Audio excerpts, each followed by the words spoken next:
Thank you very much, Maarten. And I'm happy to invite my panelists to join me for the panel session. And if you want, even right now, it would be a great idea. So this session, as you may have noticed, it's not just a topic, it's also a branded headline. It's called IMGL MasterClass. What does it mean?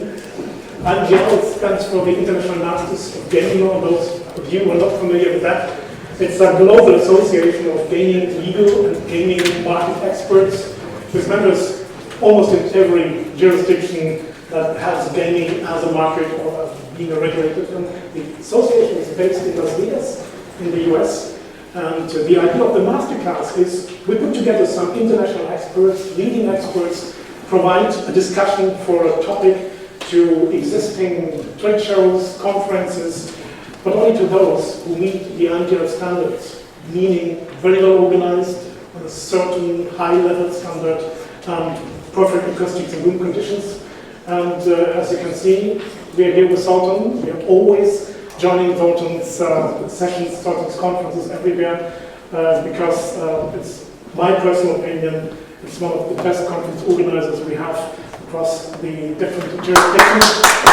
Because everybody very individual and personal, and is not that commercially driven like some competitors perform. And so far that is my short introduction. Not yet. Not yet. Never. Before we start the discussion, I'd like to introduce you to our panelists, and we've just in the order sitting next to me. Quirino Mancini, I've seen him before, listen to him, and you will listen to him later in the afternoon again. I'm calling the brand of the leading Italian gaming lawyers. So much of experience, so well connected. Of course, an IMGL member, an IMGL board member. Next to him, we have Ioanna Fiakkou. That's correct, pronounced correctly, hopefully. Yes. I'm really honored to have you on my panel because Ioanna is the regulator of Cyprus. She represents as a chairwoman the Cyprus in the National Betting Authority of Cyprus. And it's the first time we're sharing the panel, I'm excited. Another regulator just next to him, Michele Magro from Malta, is the chief counsel of the MELCHERS, the Maltese Gaming Association, one of the most experienced regulators agencies in the world. And well, I'm excited to learn your comments, to get your input on that discussion, because we're talking about communication. Maarten Haijer. Maarten Haijer is the Secretary General of EGBA, stands for European Gaming and Betting Association, based in Brussels, representing a lot of major operators across Europe, and of course, the person to speak to if it's about speaking to other people, to lobbying, information, knowledge exchange in the industry, among the industry. This is very important. And Andrew Cochrane, last but not least, Chief Development Officer of SBTech, a global leading supplier for sports betting and iGaming software. So we have the regulators, the lawyers, the industry, trade association, and the suppliers industry. What else? There's nothing left we can invite. My name is Joerg Hofmann, as you will know. I'm from Germany, and I have the pleasure to moderate the panel. Now we can get into the details right now. Talking about communication, talking about relation. I assume many of you are married, or at least in a very lovely romantic relationship, or both. And those of you who would answer, no, I'm sorry, I'm not, well, you can't have it all, but those who would answer, yes, I am, you know how important it is to communicate, to talk to each other, to find the right level of a trustful communication. The same with regulators and the industry. And when I listened to Quirino in the morning, first panel about the Italian situation, and I learned, well, it's not even a person to speak to available, at least you cannot identify the relevant person now. It's a lack of communication, but that sounds like a current disaster. You may be the proven evidence for this theory, how important it is that communication works. Perhaps you can just focus on that issue again, and let us know how it could be and how it should be. Well, you're absolutely right, Joerg. Communication is, I would say, of paramount importance in in any kind of business, but particularly in a business that is so complicated, at least from an Italian perspective, because as many of you may know, the Italian online gaming regulations are quite peculiar with this system that requires you to be fully connected with a central control system, and in order for this real-time connection to work, you need to run certain codes, called communication protocol codes, and there is one such thing for every type of games. And in order to do that, you need to understand what it is required from a technical viewpoint to have your platform fully compliant. Now, the big challenge for many operators, particularly for those who are not coming from Italy, who are not so familiar with the beauty of Italian language, and who have never fished in Italian legal waters before, the challenge is to come to grips with all that.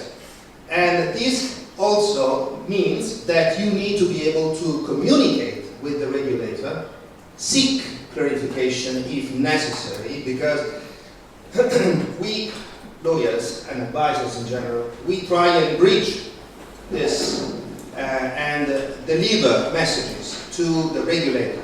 But sometimes things are so technical, specific, and different from the typical .com experience that you really need to touch base with the regulator. You really need to let them understand what you're up to. And this may apply to products, for instance. You may have a certain product that does not fall flat out under the category of a skill game or a game of chance. It's something in between. And you need to let the regulator know about it. You need to educate them, you need to explain what this is all about, and this requires, once again, communication. Sometimes you have a very different way of marketing your business, and in a country like mine, where marketing is now more forbidden a word than a curse, then you need to let the regulator, look, this is what I am planning to do, this is how it works, are you okay with this? The problem is that there is no one on the other side of the table, because in most cases it is difficult even just to procure a meeting, a consultation meeting, any type of interaction. And this is a big issue, because if you are not communicating, you're not getting guidance, you're not getting input, you're not getting background, and you will probably fail or risk failing when ultimately you roll out your platform, your product, and so on and so forth. And so, to conclude, I think that the sound relationship in any industry, particularly again in this industry, the sound relationship is that relationship where you can have a transparent, ongoing type of free-flowing type of debate with your regulator, and in those places and circumstances where that does not happen, we are bound for failure, because in most cases you will get things wrong, you will do things wrong, they will come after you, they will levy a fine on you, or they will tell you this is not acceptable, you just need to get rid of it, and you have already invested so much money into developing that thing.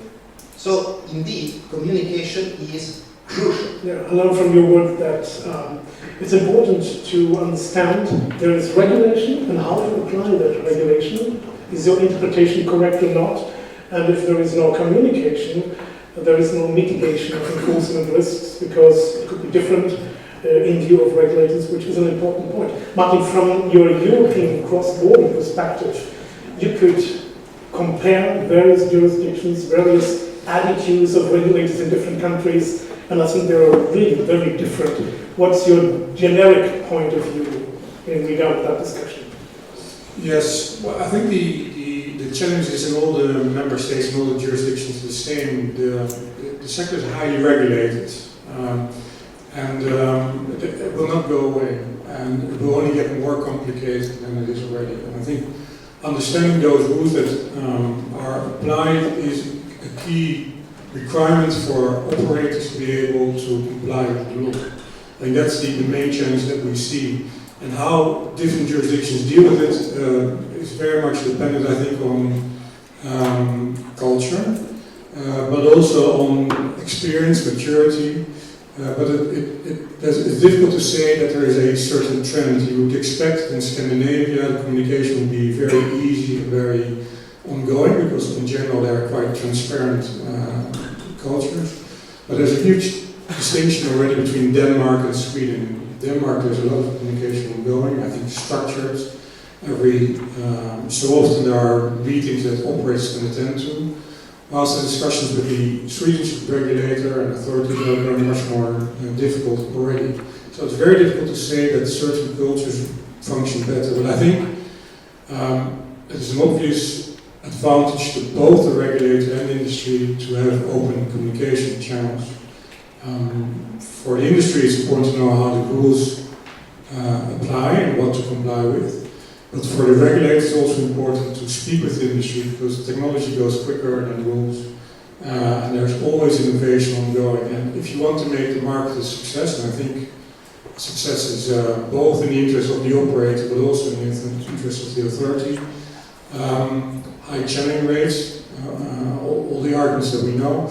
Yeah, there's a mutual interest in making sure there's good communication, but as I said, it's a young market, both in terms of operators, consumers, but also in terms of how authorities operate. I think a lot can be improved. And then maybe my final opening remark: the problems that Quirino described for operators that have licenses in many jurisdictions of Europe multiply.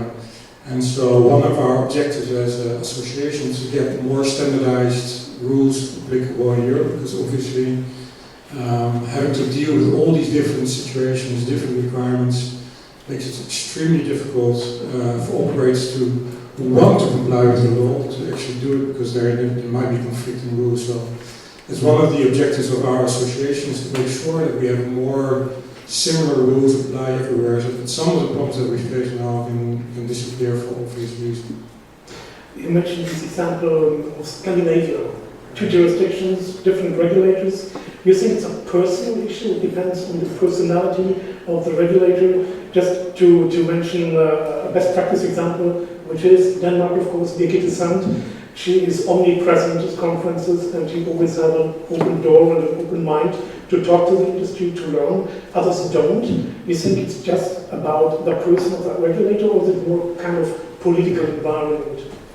Well, I think it's clearly both, but I don't think it cannot be only personal. I think that's yes, you need to have someone leading the organization that has an open mind, is self-assured, is confident. I think the structures need to be there, and if you start from a position of fear of the industry, or maybe fear of the topic, or there's a lot of political pressure on authorities when the law is being developed, I think you start on the wrong foot. Now the structure needs to be there. I think structure is also a solution for some of the problems. So if you have regular structures and structural meetings with operators, you can kind of avoid the impression that the regulator is too close to the industry, that there might be too much criticism from politicians or media. That's an understandable fear. So that if you make sure you have regular structured meetings, maybe 3-4 times a year, I think one of those fears can be related by having, not individual meetings, but maybe more structured. Yeah, and just one quick comment on what Maarten is saying. I have seen, over time, a very neat change from yesterday to today in the approach of my own regulator to the industry. And I guess this is not because the guy who was there before, who happens to be a very good friend of mine, Francesco Rodano, was very industry-oriented versus his successor being industry-averse. That's not the case. The case is that, as the regulator next to me will probably confirm, they are civil servants who must somewhat, first and foremost, liaise with the ministry, with the politicians. And they're not just an authority that is there, and they are independent and sort of detached from the political environment, the opinion, the public opinion perception, and so on and so forth.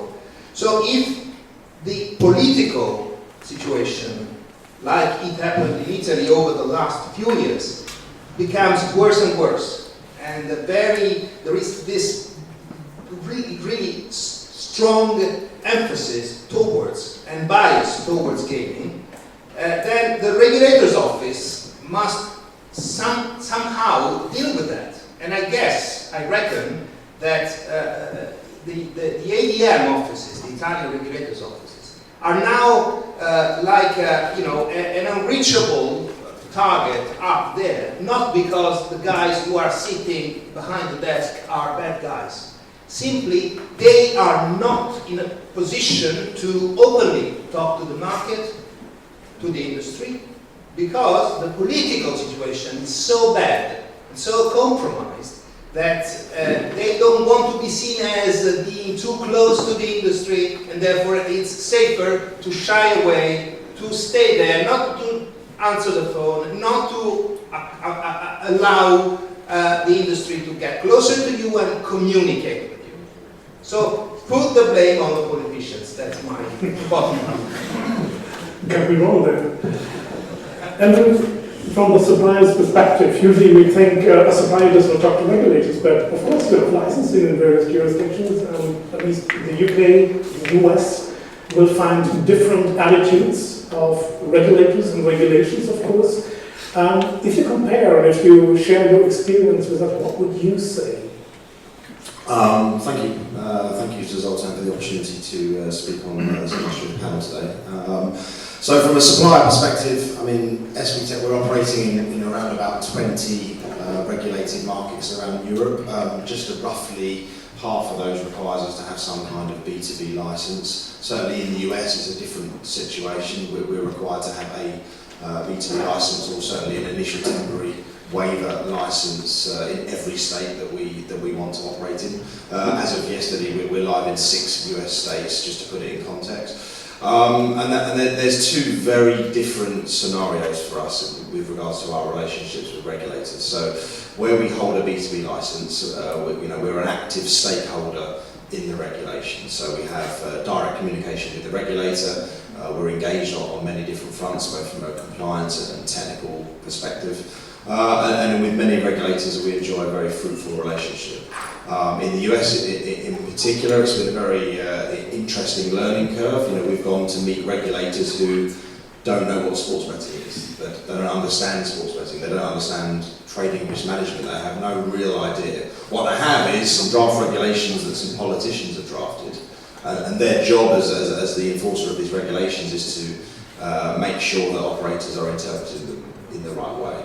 So I think it's been a great opportunity by having these B2B licenses to really engage with people like the Department, Division of Gaming Enforcement in New Jersey, and actually talk them through the regulations and explain technically how, as a technology supplier to the sector, how we can deal with certain nuances in these regulations. And that has led to a fairly efficient process, especially when we get through things like auditing and certification of a solution. In Malta, the MGA, we've got a long history with the MGA, and many partners of ours hold MGA licenses. We hold MGA license. I think our last audit passed in about 6 hours. So I think you don't get great relationships through this without sort of a commitment to ongoing communication, right? And what sort of things are you talking about? What's the content of that sort of communication? I think there's two areas. I think the first thing is a commercial perspective around the market. We all have an interest in growing markets. We have an interest in reducing the grey market percentage. I'll just give you an example. I mean, if you go to Portugal, for example, where the taxation is very, very high, we don't have a B2B license, as we're not required to in that territory, so we have no communication with the regulator. We've tried to contact them many times, and pretty much, I think we mentioned earlier, don't answer the phone to you. Yeah, every time they're collecting and evaluating the tax money. Yeah. So, from our perspective, it can be quite frustrating when we can't engage with regulators, when we want to talk, because all we see happening, I guess the opposite of what the situation in Portugal is. If you look at Finland, we engaged with the Finnish regulator 18 months ago, and we lobbied them and we presented them as a supplier to the Nordic region and said, look, you are restricting your lottery association monopoly holder on a product level. And what's happening is that the offshore players that are operating under other licenses that are entering Finland are actually taking quite a sizable percentage of the market because their product's better, because they can offer much better in-play products, they can offer many innovative sports betting features. So I think one of our roles we see is kind of a champion of product innovation from a technical perspective and demonstrating to regulators how by changing regulations or easing regulations or restrictions around product, it can actually enhance the market, it can allow their licensed partners to grow, reduce the share of the grey market, but of course at all times having player protection at its heart. Right. Let's move to the other side, to the regulator side. About a month ago, you were hosting an excellent conference in Cyprus regarding responsible gaming topics. It was highly professionally organized, well attended from all over the world, and it was the best practice of communication. Cyprus is a small but beautiful island, and the climate is much better than it is today here in Milan. But what do you think, in such an environment, how important is it for you to have that direct contact to the industry and its stakeholders? And what would you think, maybe as a second question, which could be too far to go? There are some borders maybe where a more formal communication might be preferable. I'll leave it with you. Good morning. Thank you for the opportunity and the invitation to be here on the panel. First, allow me to briefly introduce our jurisdiction, and we'll also try to describe our experience when it comes to our relationship as a regulator with the operators and the other industry stakeholders. The National Betting Authority is a relatively young regulator, was established in 2012, but it has been fully operational since the end of 2015. Its mandate was clear in 2015 to enhance the legal framework in adapting to the dynamic environment of the gambling sector. So, as you can see by the very nature of the mission, the NBA has to establish constructive relationship with its regulated entities right from the start. Regulating the gambling sector can be perceived as something of a paradox. This is in Cyprus is a huge paradox. Where on one hand, proper regulation is required to control the exposure of the public to potential harm, and while on the other hand, the concerns of the gambling companies need to be catered. This could prevent excessive and impractical legal applications. We believe that a clear understanding of the gambling sector, the bookmaker's operation, is very important and can only be achieved through planned and sincere communication. There are challenges that come with the communication that needs to be achieved in a culture towards an environment where regulated entities come to realize the long-term benefits they can gain by implementing the letter of the law. So the questions, do we achieve a sincere relationship with our operators? We always have a consultation phase when we are about to introduce new directives or regulations. In this way, they can appreciate the importance and added value of the proposed changes, and with the other stakeholders, for example, for technical standards, the stakeholders that provide software or other, for example, maybe payment institutions, etc. They engage in an open discussion where they have the opportunity to express any concern and suggestions.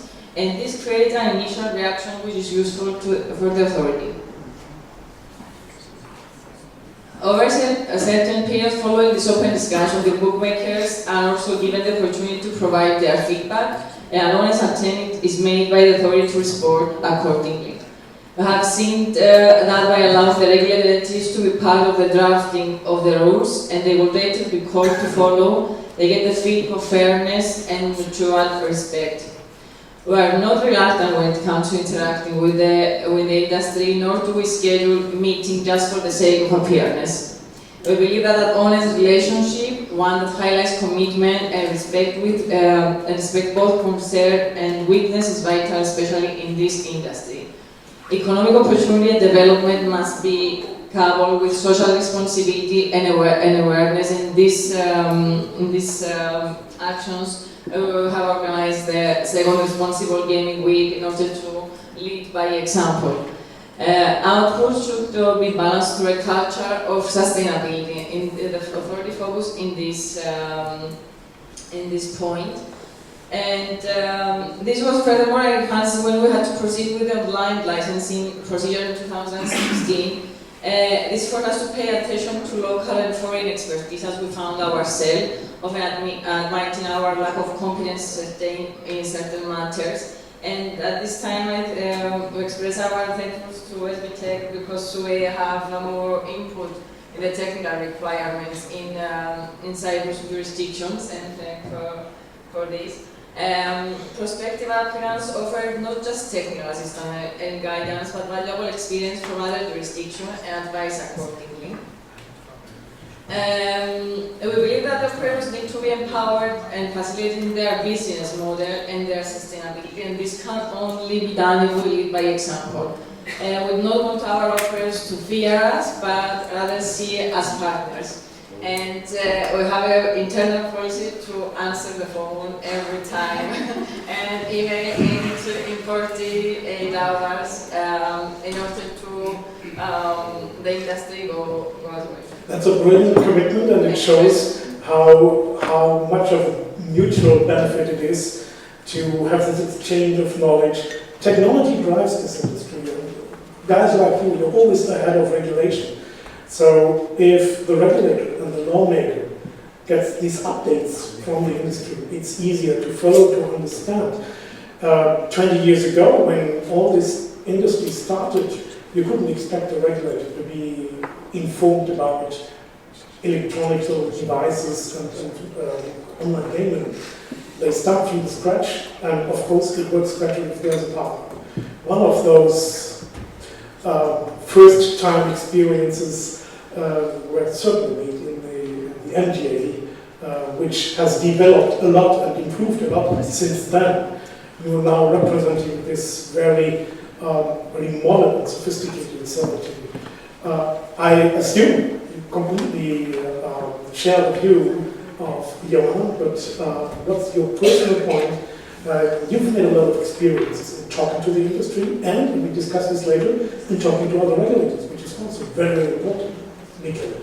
Thank you, Joerg, and also thank you, Sultan, for the invitation. So, just to set the scene, regulators are also subject to KPIs that are obviously not revenue-driven like companies and operators, but they are largely driven by sort of the compliance targets that they want companies to achieve. And ultimately, as Quirino also mentioned, regulators are also responsible to the politicians. Once a year, we need to present a report to Parliament as to how the industry is actually performing from a compliance perspective. So obviously, revenue is not the point of this. It's a question of how good we're able to regulate the industry, how effective we're able to regulate the industry. And just to give you also, I guess, an example, we're also measured by how well we perform our industry outreach. Ultimately, sort of our point is to let operators out there in the market know, listen, there are these regulations, you need to observe these regulations, and then we're going to see whether you're actually implementing the regulations in the correct way.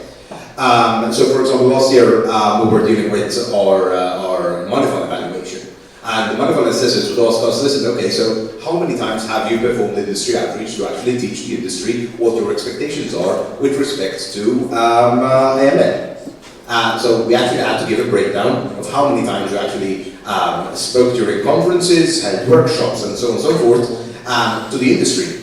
And then sort of the assessors themselves, including the politicians ultimately, will look at it and say, oh, okay, so you haven't really done this, or you have done this. Is it effective? Do you need to increase? Do you need to decrease? So I think that's quite a critical part of it. As Ioanna also mentioned, it's also a question that the regulator needs to be educated ultimately. And it's also, we always say that law is always behind technology.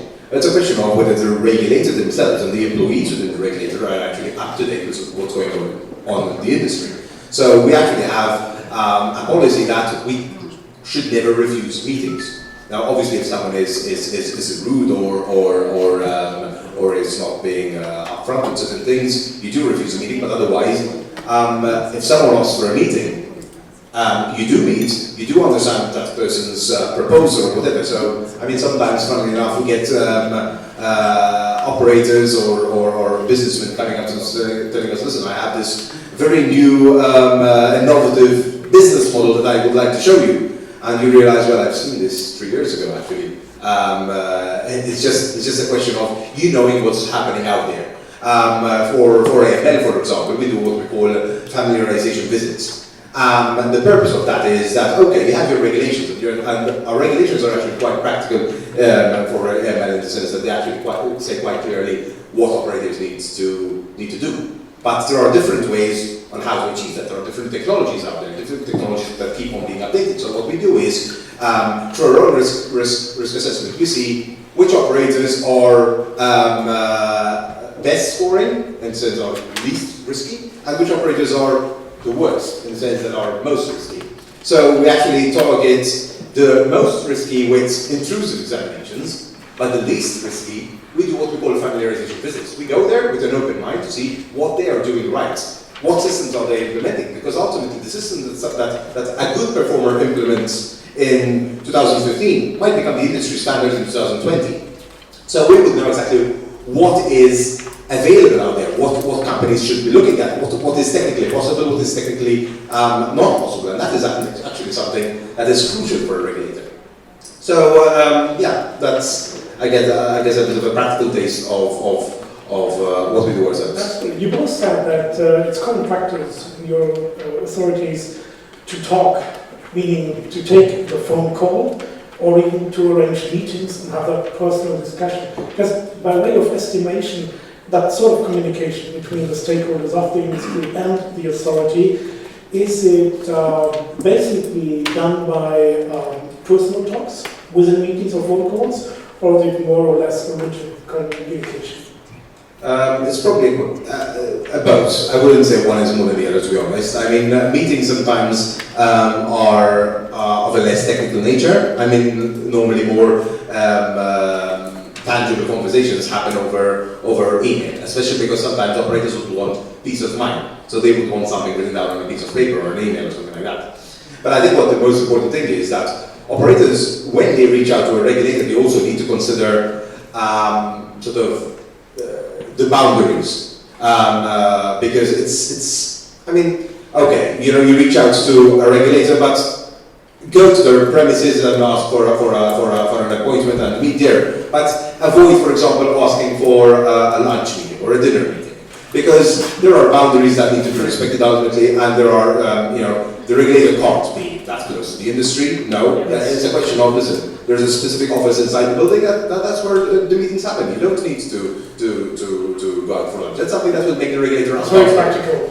Yeah. There's no dinner meeting, no lunch meeting in Cyprus. Any breakfast meeting, maybe? No. We reject all of this invitation, and to any other familiar or friendly communication. It's the professional level of communication, and we are very strict for this in order to have the professional communication and this level, not for personal or any other. I think it's very important. It's very important. Yes. Important. For someone who professionally represents the trade association, what are your rules? What would you advise the delegates, which is best practice, if you like, to approach an authority and discuss things? Could be how to apply for license, how to improve regulation, or even enforcement issues. any rules that are most important and any things that go far beyond what is acceptable? Yeah, I'll come back to that as well, but just to clarify, I think what's important for the industry is to be able to speak with the regulator and communicate, and it doesn't necessarily mean that the regulator then ultimately agrees with the industry or make changes, or that's always the ideal regulation that we're discussing. I think a very good example probably is France, where regulation certainly leaves a lot to be desired from an operator's perspective. But the authority is very professional, courteous, and always willing to speak. So having open communication channels doesn't mean, neither for the operator but also not for the authority, that you are, let's say, either in bed with the industry and vice versa, or that you need to be susceptible to pressure. I think it's just, in a way, it's just having a professional working relationship that you should have, because you do your work professionally. It's picking up the phone must be the basis of everything else. But again, I don't think having open communication means that you necessarily always agree with each other, but at least you're able to say that to each other. I think that's really important and a really basic requirement from both sides. What we notice, to come to your point, what we notice when we speak to regulators and authorities in general, that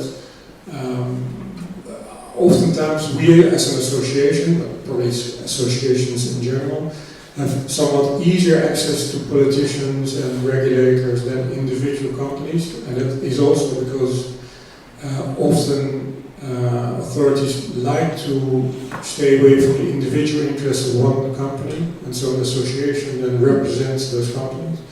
So getting access sometimes is easier if you're part of a bigger trade association. So clearly there are lots of do's and don'ts, but I think that makes, that's obvious. I would say lunch meeting in Brussels is still very common, so I'm happy to say. We don't drink any alcohol anymore at those meetings.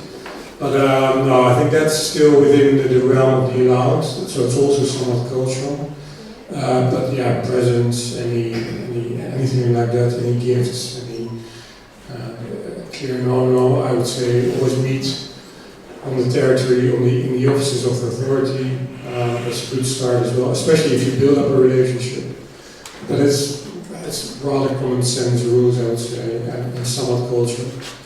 Most of it is, You raised the importance of the trade association being a partner of that communication.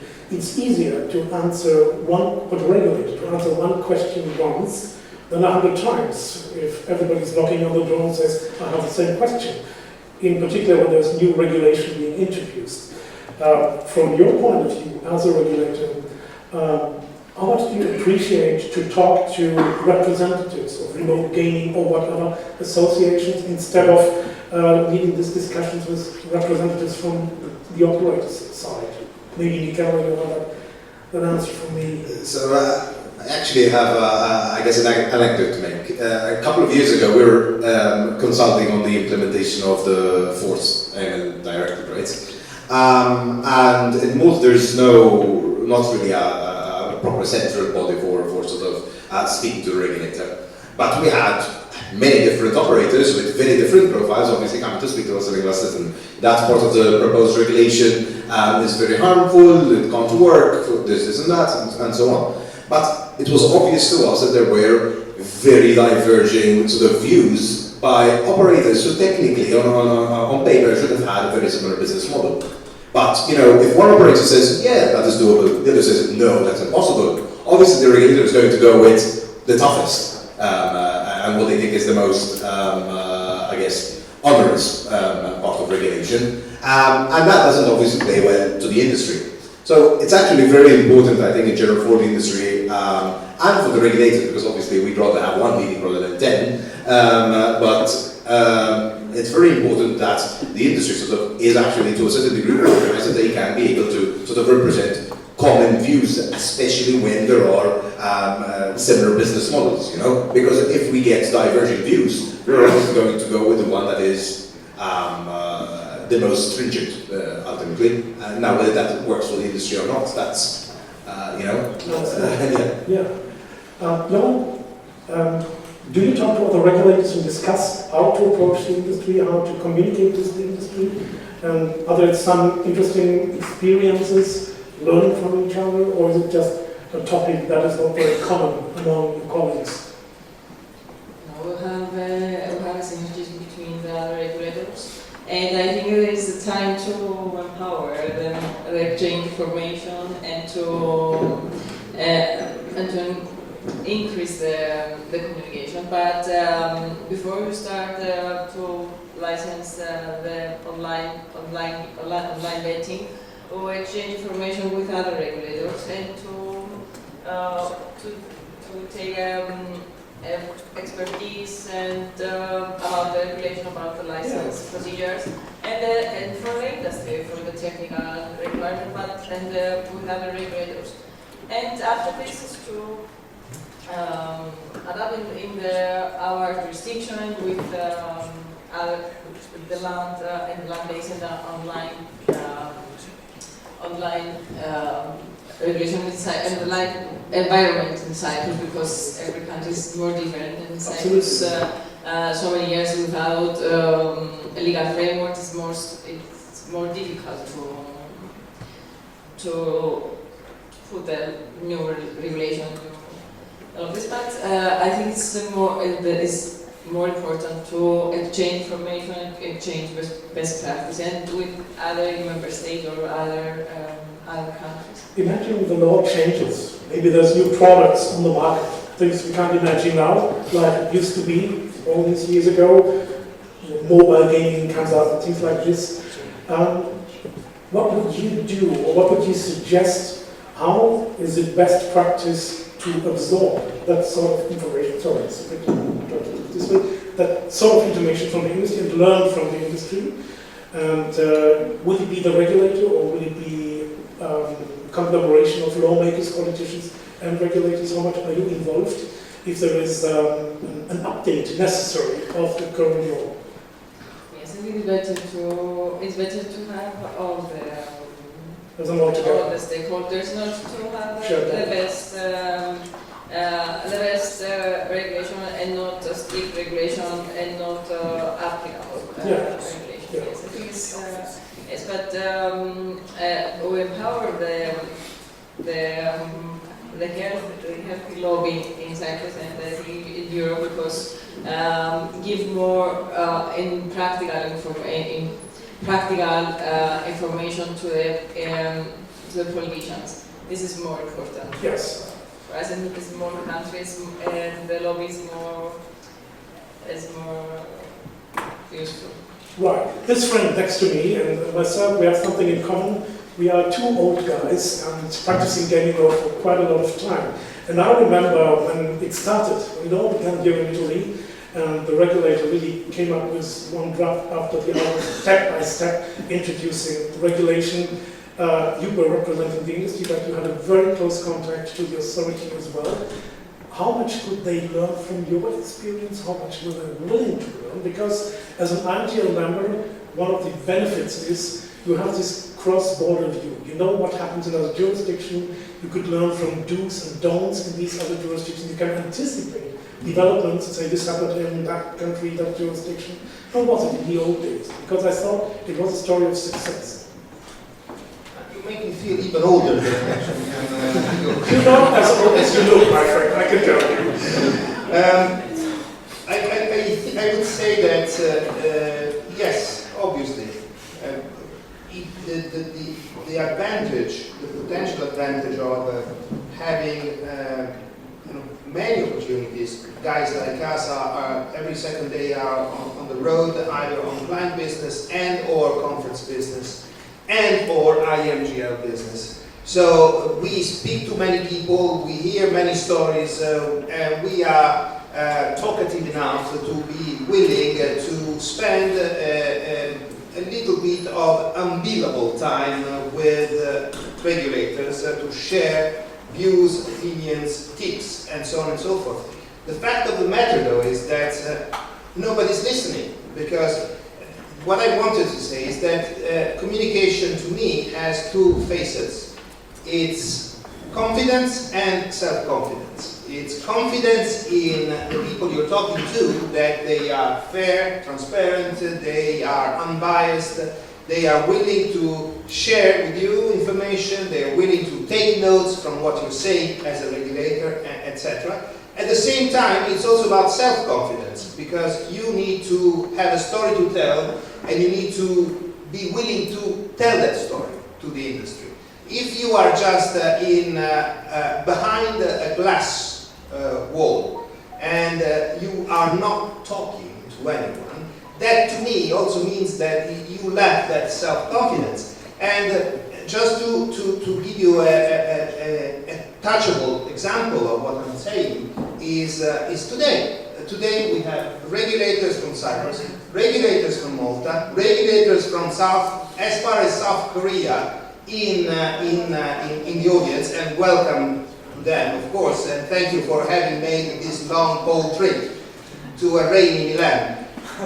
But guess what? We do not have the host. We do not have ADM.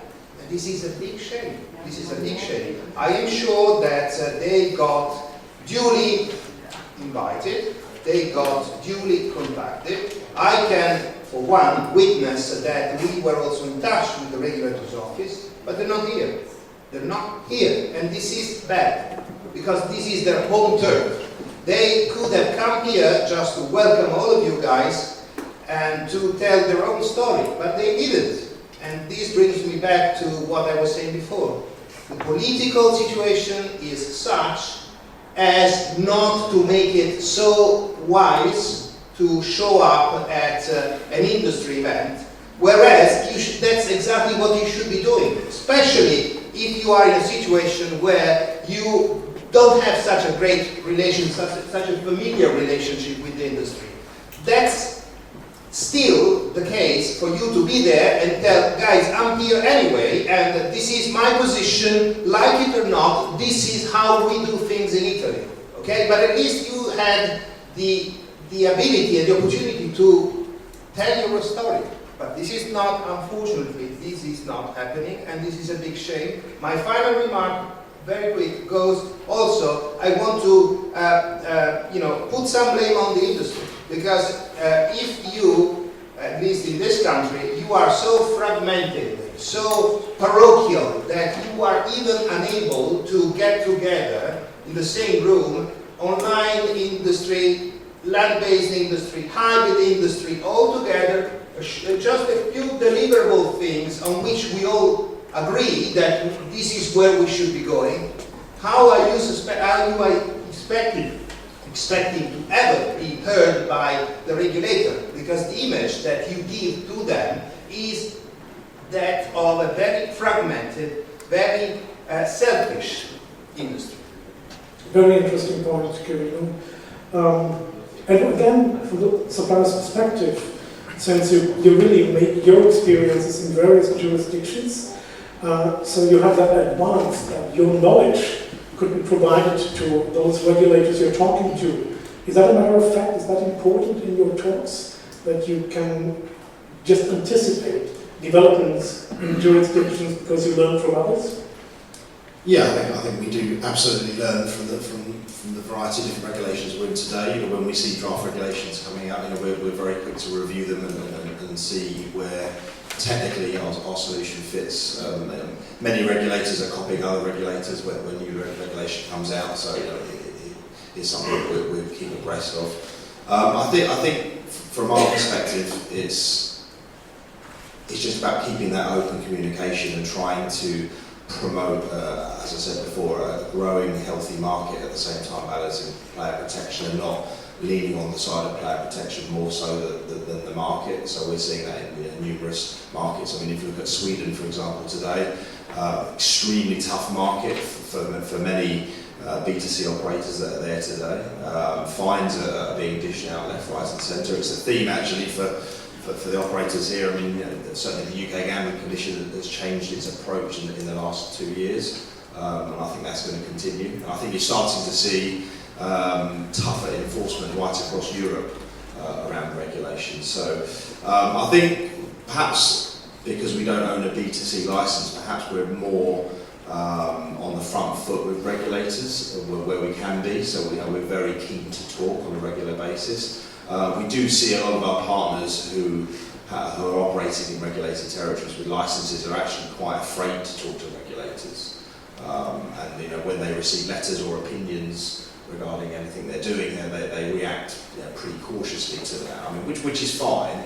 I think from a supplier's perspective, with the knowledge across 20 regulated markets, we're very, very quick to work with our partners to say, well, look, actually, the way that you need to approach this opinion is, and perhaps bring up previous cases in other territories where regulators have listened to a sensible approach, I suppose. So again, we try and share that experience with our partners, but as I said, it's very frustrating where somewhere like Sweden, for example, we cannot talk to the regulator officially. And there's lots of controls around the type of sports betting events that can and can't be offered. How could that change? You see any ways to change that attitude? Yeah, I think it is. I think things do change over time for sure. If you look at New Jersey, I think it's only yesterday they've now allowed betting on esports. Whereas when the regulations came out in July, August last year, it was a definite no. Right. The regulator wouldn't even entertain a discussion about it. But obviously with the political lobbying and a lot of the casinos are doing quite big things with esports in Nevada now, so I think certainly the trend of esports across the US. So it's not only about talking, it's also about listening. Yeah, and lobbying, in the US in particular, is very political. I take that opportunity and see if there's any questions or comments or suggestions from the floor. Please feel free to let us know. That's not the case. That shows that we covered everything which is of interest. Before I raise my final question, I have a question for Zoltan. Am I right that it's another 5 minutes left? Because Lufthansa is on strike today, and I don't care about punctuality, so I have to stop you, right? Okay. Anything you want to mention, one of you, that we haven't covered so far, that's important? Michele, glad I answered that question.